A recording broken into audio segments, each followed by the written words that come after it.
What's up, guys? What's going on? Eddie Harvey coming to you guys live. Hope you all are having a great day. Good evening to you all.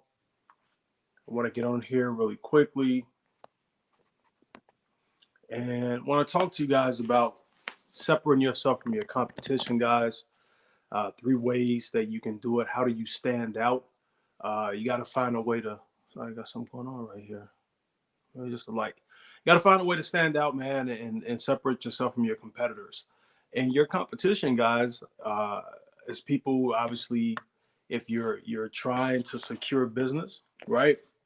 And then even the business you have. So sometimes I think we think that once we get a customer, that's it. Like you got to work to continue to keep that customer you have if you want them to continue to do business with you, right? It's like being married in a sense. Like you work hard to get your spouse, right? You put in the work, most people, right, to get your spouse.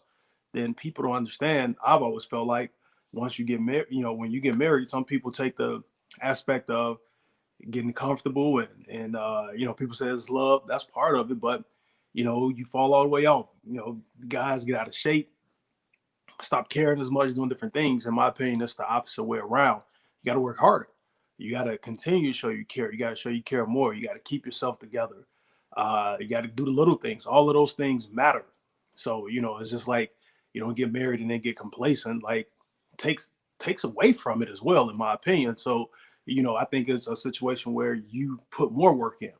So it's the same thing, guys. When you're working to get a customer, and then when you secure customers or business partners or whatever have you, there are things you got to do. So let's get right into it. The first thing you want to do, guys, to separate yourself from your competition is be personable, man. So when you're dealing with customers, this is going to relate more so when you're trying to get customers, even customers that you already have. You want to be a human being, be personal. Like there's no need to man, those old school days of being super duper salesy and just like being like a robot and just straight scripted are like gone. Like even when if you're talking to your leads, even if you're reading from a script or something, you gotta shake it up and make it sound like you gotta be you, like relate to people. We're about human beings. It's called relationships, and the word relationship, the first part of that word is relate. That means to kind of like connect with a person and show that what I'm saying, that you're a real person, because people see through BS. That's the reality of it. Especially today, people see through BS. So you want to just be a human being, be yourself, be natural. You know, even part of it is selling, right? It's absolutely 100% sales. But here's something, a quote. I forgot who wrote the quote, but it is: people hate to be sold to, but they love to buy. Right? People hate to be sold to, but they love to buy. So there's no need like going in with the super hard sell, the super hard close. Like be a person of value, present what you have. Obviously, you're gonna, ask questions and work to get the sale, but there's no need to be doing the super hard close and sell tactics and trying to force people into making a buying decision and doing those things. Be real, be a human being, be a regular person, answer questions, have your follow-up questions, and definitely still try to close the sale 100%. But it's not you getting all crazy saying like, oh, you know asking these crazy questions. You know what I'm saying? Like I used to be back in the day, like if I told you, I give you a brand new Mercedes Benz for $500 right now, would you come up with the money? Stuff like that. Like, okay, some of that still works, but they need to do all that, man. Look, a person, if they want to do business with you, they're going to do business with you. Most people don't buy on the first go round anyway. And part of it is, understanding that it's more, you got to put a little more work in, but be personal, be a real person. That's the first thing. That's how you're going to separate yourself. Number two, guys, be a person of value. Okay. Be a person of value. Now, what does that mean? That means that whether you make a sale or not, you leave that person with something valuable that they can apply or something they've gained from what you shared. So it can be you now following up with that person. Hopefully, this is a lead you have and you're building that relationship. When you become a person of value, you're separating yourself from your competitors. And on the back end, you're getting them to know, like, and trust you, right? By giving them content, by delivering to them things that can impact their lives and help them and be a solution to a problem, in addition to whatever your product is. So it can be you educating them on whatever your field, whatever your niche is, educating them on different things that relate directly to the field or things that don't relate directly to the field, right? So for instance, it can be something where if you're in the health and wellness industry, obviously you're educating people and you got someone, let's say you're having a weight loss product. Uh, it can be you obviously educating them on different tips, techniques to lose weight, right? To then it can also be you can, send them information on things to help them feel better mentally, or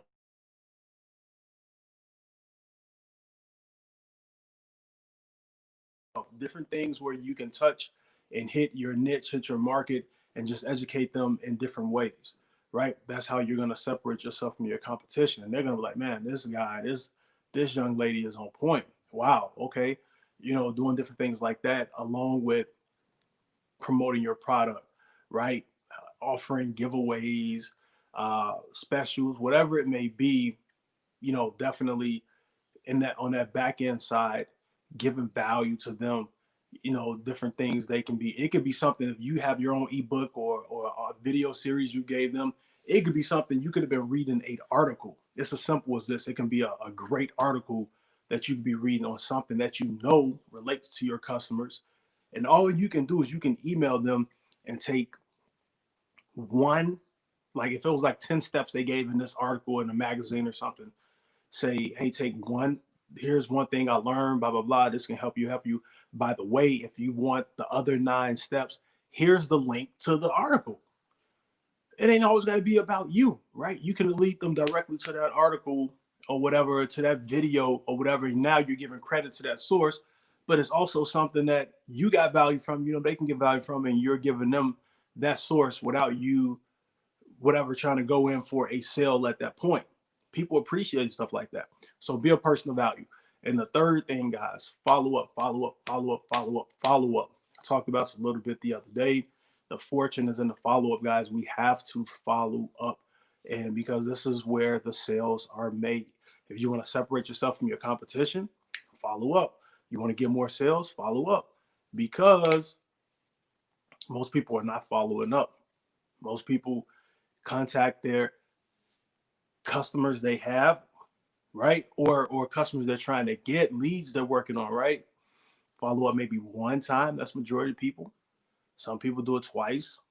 Even less do it three. Even less do it four. Barely anybody does it 5 times or more. So, but this is where the sales are made. The magic happens through the follow up.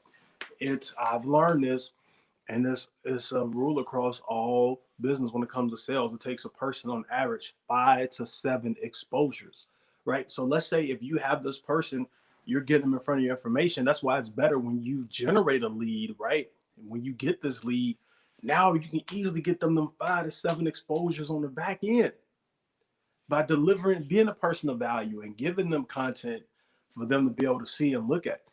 But if you're not generating them as a lead, let's just say it's just something, maybe a family member or friend, how do you follow up with them if they're not in your lead system? It's the same way. Let's say you expose them to your business, you follow up with them a couple of days later, they're still not ready. You follow up with them maybe after a week or two, they're still not ready. Then from there, let's say you're following up with them once every month. Maybe your company is running a promotion, you follow up with them. Maybe you ranked up, you follow up with them. Maybe somebody in your upline or a business partner or colleague got recognized or something, you follow up with them. Maybe your business was featured in some magazine publication or news in a good light, you follow up with them. Those are all different points of follow up. You follow with them a couple months later, just see how they're doing. It's about timing. Part of it is about timing. So you have to follow up with people, man, because you just don't know, where. Think about it. Anything you've done, any business that you get started the first time around, I did. I'm like, if I have something I really want to do, I'm in. Like that's just me. But everyone is not like that. I'm an easy sell. That's just the way I am. But if it's something that I find to be of value to me, I'm like, yo, what's up? What I got to do? I'm ready. That's just my personality. But if that's not your personality, if you think about something you've done, how many times did it take you to see it before you said, okay, I'm ready to get started? Maybe it's your business you're in. Maybe it's a product you saw or bought. What do you think them infomercials on TV or the commercial ads they run over and over again? That's like a follow-up system where you're constantly seeing something because they're ingraining it in your brain for you to say, okay, I need this. Simple as that. So there you have it, guys. Those are the three things that you need to be doing to separate yourself from your competition. Number one, okay, number one, what I have is my number one. Be genuine, be personal, right? Be personal. Number two, be a personal value. Number three, follow up. So hope you got some value from this, guys. I appreciate you all hopping on with me as usual. Thank you all for checking out my content, man. I greatly am appreciative of you all. Thanks for the likes. And guys, listen, if you are out there looking for a way to create some income from the comfort of your home and you want to connect with me, see what I'm doing, simply go to the link below Ed's Online Side Hustle to find out more about what I do. All right. So thank you for your time, guys. I will talk to you all tomorrow. Take care. Have a great day.